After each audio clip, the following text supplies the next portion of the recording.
السلام عليكم وفيديو جديد. وفيديو النهاردة ان شاء الله دهنة الفانيليا. لسه مكملين. قبل كده عملت دهنة الشوكولاتة والنهاردة دهنة الفانيليا. وقت الشوكولاتة قلت ان دهنة الشوكولاتة طلعت بالظبط زي الجاهز بالظبط، مش هقولك انها احلى، بس المرة دي دهنة الفانيليا تفوقت على نفسي وتفوقت كمان عن الجاهزة، فتأكدي تماما انها اجمل بكتير من الجاهز. وهنبدأ على طول. بسم الله. معايا نص كوباية من السكر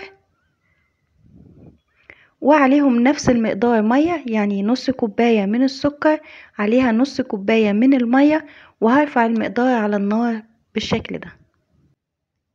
واول ما المقدار يبدأ يغلي بالطريقة دي وخلاص السكر داب، هوطي عليه لمدة دقيقتين ل3 مش اكتر من كده. وبعد كده هضيف معلقة من الفانيليا.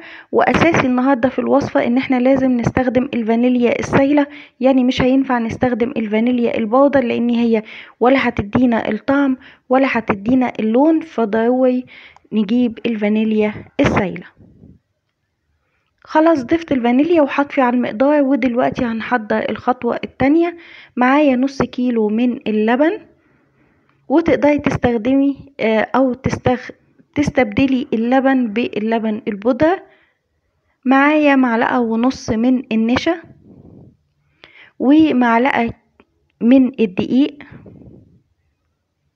ولازم تركزي جدا في نوع الدقيق، يا ريت يكون دقيق حلويات. هنضرب كل المقدار ده هنضربه في الخلاط لحد ما نتأكد ان كل المكونات دابت مع بعض. وبعد كده هضيفه على المقدار. انا طافية على العسل اللي انا عملته، انا هسميه عسل، العسل اللي انا عملته بالفانيليا طفيت عليه. ودلوقتي لسه طافية، معلقتش انا النار خالص. ضفت عليه المقدار وهفضل اقلب كده. هو العسل هيدوب لوحده لان هو اساسا خفيف، احنا مش عاملينه كراميل. خدي بالك هو كان ابيض، اللون ده جاي من بس الفانيليا. هنفضل نقلب كده لحد ما يبدأ العسل يدوب. ولما يبدأ يدوب خلاص تمام، هشغل النار.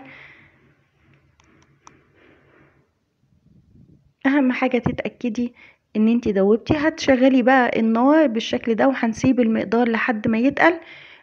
وطبعا كالعادة هقولك المقدار طالما اخد وش لمعة كده يبقى المقدار ابتدى يتقل. وبعد ما هيتقل المقدار معايا وياخد الوش ده او يوصل لدرجة الغليان، هنوطي عليه ونسيبه لمدة 3-4 دقايق. وبعد كده هنسيب المقدار بتاعنا يبرد. واخر خطوة معانا هننقل بقى المقدار في بولة بالشكل ومعايا معلقتين كبار من الكريم شانتيه البودر. يعني انا قبل كده عملت الخطوة دي بالمضرب الكهربائي، فقلت النهاردة نعمله بالمضرب اليدوي. هو بصراحة تعب ايدي وبياخد وقت، فلو متوفر عندك المضرب الكهربائي هيبقى افضل. هنضرب بقى المقدار مع الكريمة بالشكل لحد ما نوصل للقوام المظبوط. مش هتاخد وقت، انتي بس بتدوبي او بتدمجي الكريمة مع المقدار بتاعك. واخر خطوة خالص معلقة تاني صغيرة من الفانيليا. دي هتكون اخر حاجة تضيفيها، ودي اللي هتدعم اكتر للون، هتكون داعمة للون وللطعم. كده الوصفة بتاعتنا خلاص نجحت. عايزة اقولك فعلا فعلا المرة دي انا تفوقت حتى على الدنت الجاهزة. الوصفة جميلة جدا، ضروري جدا هستنى رأيكم في الكومنتات تقولولي الوصفة حلوة ولا لأ. واشوفكم الفيديو الجاي على خير، ومع السلامة.